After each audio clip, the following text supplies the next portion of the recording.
Story, my father secretly took out $73,000 in loans in my name, destroyed my credit, and left me with the debt. Now I must decide whether to report him. I'm 21 years old and earned my bachelor's degree in 2024. I initially believed I had around $10,000 in federal student loans. Recently, my mother left my emotionally abusive father, leaving her, my brother, and me to fend for ourselves. I supported her decision until I discovered that my $10,000 debt was far larger than I thought. During my first year of college, my father told me he had taken out private student loans for me. He explained that, at 18, I couldn't secure loans myself due to my lack of credit history. He claimed he would borrow in my mother's name and pay them off after I graduated. However, I recently learned the loans were in my name, with my mother only as a co-signer, and they far exceeded my tuition needs. My mother was unaware of this. In total, my father had taken out $48,000 in private student loans in my name. I recall signing the documents. He didn't forge my signature, but when I asked for details, he dismissed me, saying, "Stop questioning and trust me." I repeatedly got this response when I sought clarity. I trusted him completely, believing he was helping me establish credit at 18. But I now know he ruined my credit. My TransUnion score is 669, and my Equifax score is 577. He used my tuition loan funds to cover rent and bills. I'm unsure what he did with the money from my credit cards. For years, he convinced us he was earning well through his job, but I suspect he was lying and secretly defrauding us. He also destroyed my mother's credit.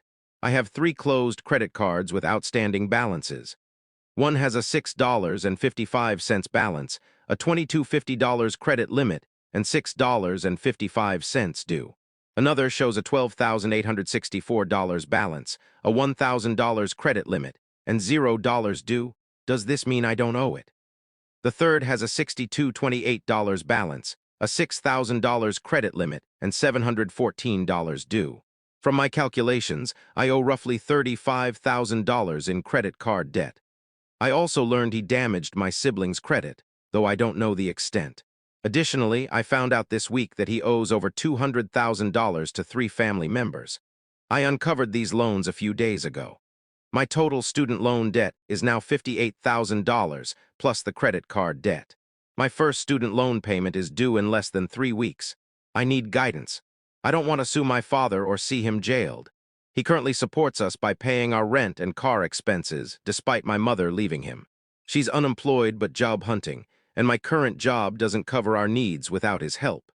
In August, I'll start a better paying job and possibly a second one to tackle my debt. I could ask him to send me monthly payments instead of covering rent and the car, using that to pay down my debt. I'm not too worried about my federal loans, as the minimum payments are manageable, and I'll receive about $14,000 in tuition reimbursements in March or April. Should I consolidate my private loans? Refinance them? I briefly considered bankruptcy, but I know it's likely a bad idea. Is there a way to handle this debt without causing my father significant trouble? Relevant comment. Did you know what you were signing? Response. It was an electronic signature for the loan drawn with a mouse on his laptop. I thought the loans were in my mother's name and had no idea of their total amount. Comment 1. If you don't sue him, you'll have to repay the loans or file for bankruptcy. Comment 2. You don't want him in prison, but he's hurting many people for his own gain, actively damaging your future. His help with rent and the car isn't genuine. It's just enough to keep you from reporting him. He's using money he took from you and others. If he faces no consequences, he'll keep adding to your debt. At minimum, freeze your and your siblings' credit to stop him from opening new accounts. You should report him to the police to cancel the loans. Why protect him when he's ruining your life and others? Update. After reading responses and talking with friends, I realize reporting my father is the best option. I discussed it with my mother last night, and she, being deeply religious, opposed it, saying, "God wouldn't want you to harm someone, especially your father."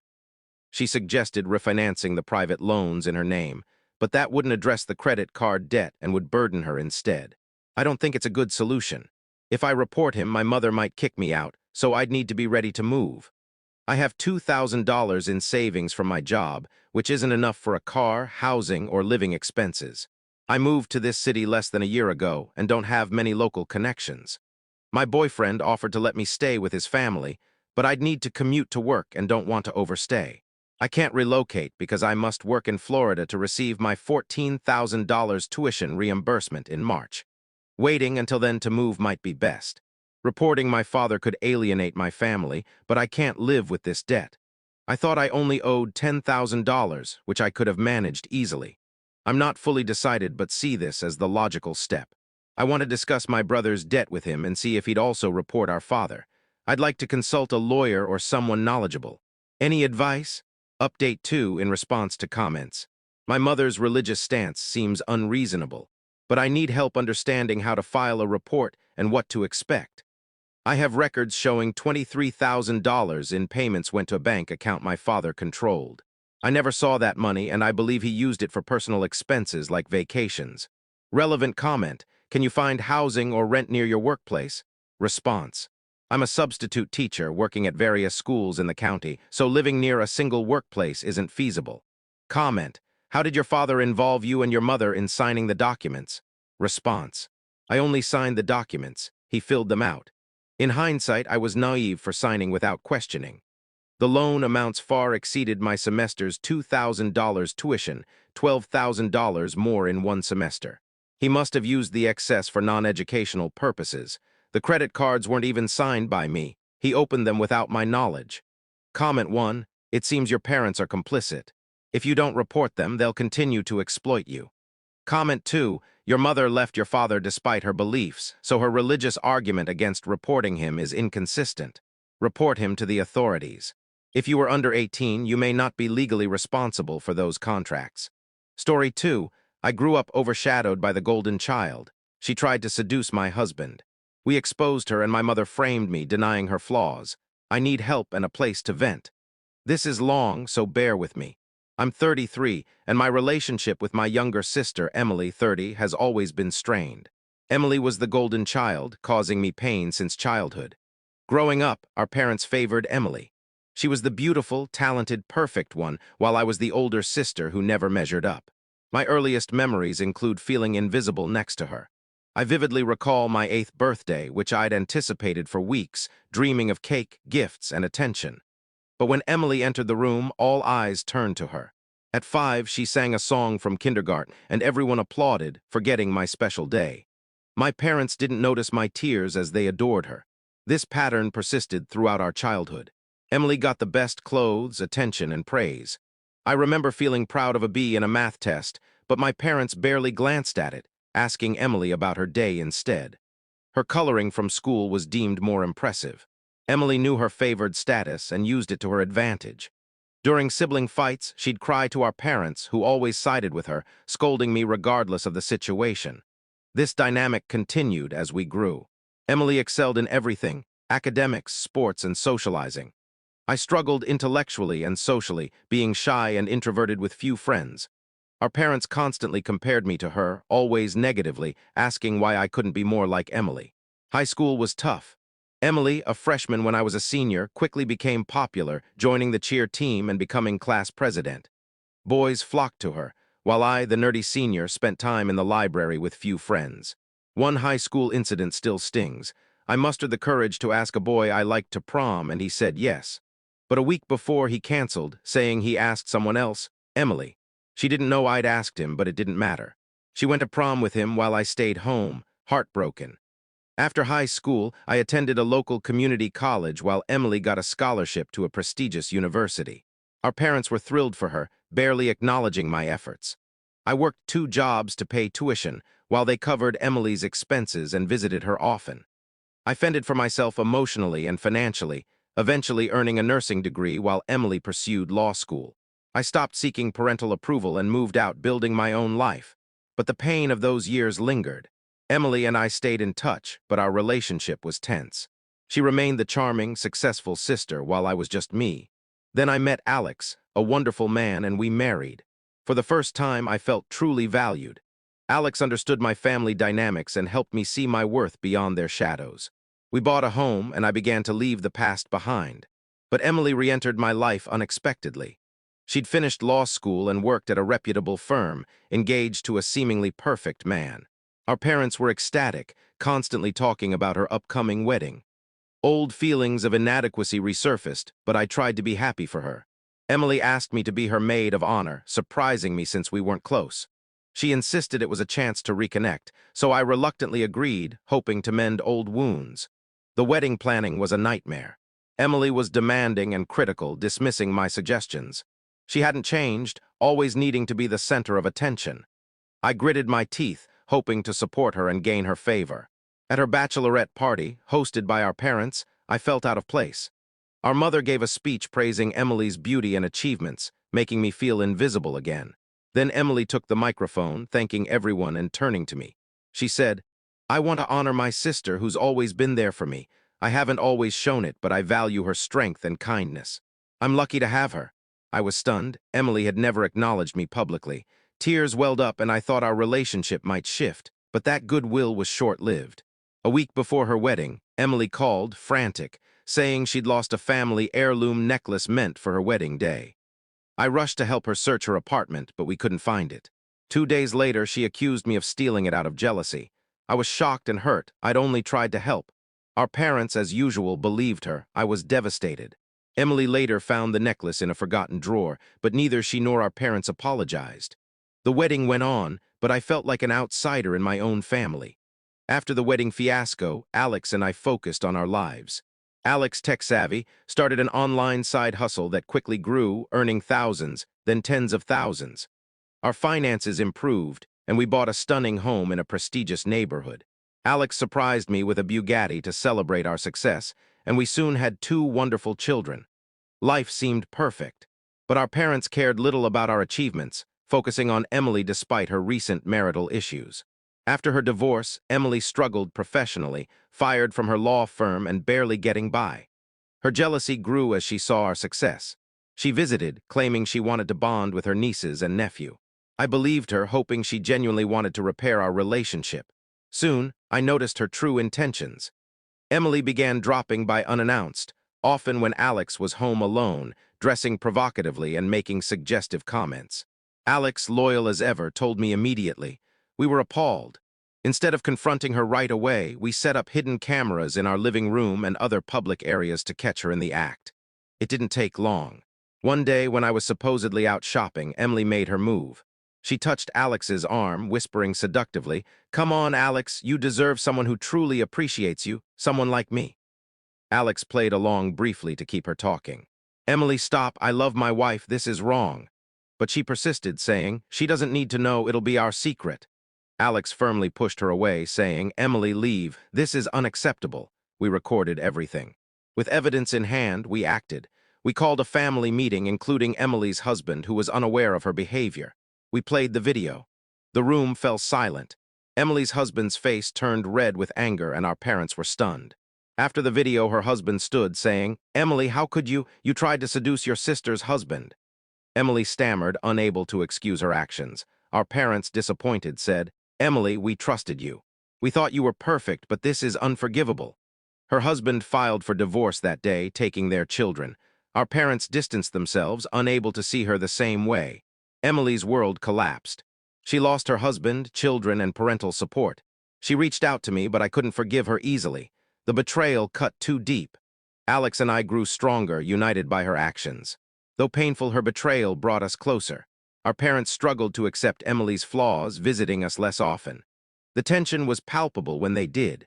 Emily, meanwhile, tried to rebuild her shattered life, facing financial and personal struggles. One day, she showed up at our door, looking broken, begging to explain. Against my better judgment, I let her in. At our kitchen table, tears streaming, she confessed, "I'm so sorry. I was jealous of your happiness and success. I thought taking Alex would make me feel better. I was wrong, and I've lost everything." Her words hit hard. I'd always seen her as the favored one, never realizing her insecurities. I felt pity, anger, and exhaustion from years of rivalry. "Emily, I don't know what to say," I replied. "You've hurt me deeply, but I can't keep holding this anger. It's poisoning me and our family." She nodded, still crying, saying, "I don't expect forgiveness now. I just needed you to know I'm sorry." We sat in silence, the weight of our shared history heavy. Emily left, and I grappled with whether I could ever forgive her. In the weeks that followed, I focused on my family and healing. Alex supported me through it all. We discussed Emily, our past, and our future. I began letting go of some anger, realizing it only hurt me. Emily started therapy, found a job, and worked to reconnect with her children. It wasn't easy, but she was trying. Our parents remained distant, struggling with Emily's fall from grace. Family dynamics had shifted forever. One sunny afternoon, watching my kids play in our beautiful yard, I realized I was happy. I had a loving husband, wonderful children, and a fulfilling life. Emily's betrayal, though painful, had made me stronger. Life moved forward. Emily and I began rebuilding our relationship slowly, cautiously. It wasn't perfect, but it was a start. I chose to focus on the present and future, no longer trapped by the past. Part 3. An unexpected turn. Life settled into a peaceful rhythm. Emily and I worked on our relationship, and it gradually improved. She apologized sincerely, and I saw genuine change in her behavior. We met for coffee, talked about our lives, and planned family outings. It felt like I finally had a sister I could rely on. Alex's career soared, and he took an early retirement package from his software job, securing our financial future. He looked forward to family time and personal projects. But our peace was disrupted. My mother, who always favored Emily, couldn't accept that I'd exposed her with the video evidence. She grew distant and hostile. One morning, as I made breakfast, police arrived with a search warrant. They found unfamiliar items in our garage, including parts from a stolen car reported missing months earlier. Stunned, they arrested me. Alex, away on business, rushed home and hired Rachel Hargrove, a top criminal defense attorney. Rachel promised to clear my name. At trial, she presented evidence that the car parts were planted in our garage without our knowledge. A witness, one of my mother's associates, testified that she orchestrated the scheme to frame me, believing I'd betrayed Emily. The jury deliberated for 2 hours and found me not guilty. I was free, but the ordeal left deep scars. My mother wasn't so fortunate. She was sentenced to 5 years in prison for fraud and conspiracy. The judge called her actions illegal and morally reprehensible. She glared at me as she was led away, shocked her plan had failed. It was a painful moment, but justice was served. Our family picked up the pieces. Emily was horrified by our mother's actions, grappling with guilt and shame. She leaned on me, and I felt like the protective older sister for the first time. Alex and I focused on our children, creating positive memories. Emily worked to rebuild her life, finding a new job and starting to date again. Our father struggled with my mother's betrayal, visiting her in prison, but their relationship remained strained. Life found a new normal. Our smaller family gatherings were filled with genuine love and connection. We reflected on the past, our mistakes, and the lessons learned. Alex's unwavering support carried me through. His retirement allowed more family time, and he launched a tech venture combining his skills and passion for helping others. We built new traditions, ensuring our children grew up in a loving environment. The past remained part of our story but no longer defined us. 5 years after my mother's imprisonment, our lives had stabilized. Alex and I thrived, our children grew happily, and Emily became a vital part of our family, our bond fully mended. Despite past pain, we built a peaceful, joyful life. Family gatherings, though smaller, were filled with laughter and connection. But that peace shattered when my mother was released from prison. Her bitterness had only grown. Now aged and nearly blind, her hatred for me deepened. Unbeknownst to us, she plotted revenge, blaming me for her downfall. One fateful day, she stole a shotgun from a nearby farm and came for me. It was a sunny afternoon, and I was at the park with my kids. Alex was running errands, and Emily was at work. As I watched my children play, I felt a searing pain. Turning, I saw my mother standing yards away, shotgun aimed at me, her face a mix of rage and resolve. She shouted incoherently and fired multiple shots. Despite her failing vision and shaky hands, 2 bullets hit me, one in my hip, one in my right leg. The pain was excruciating, and I collapsed, unable to move.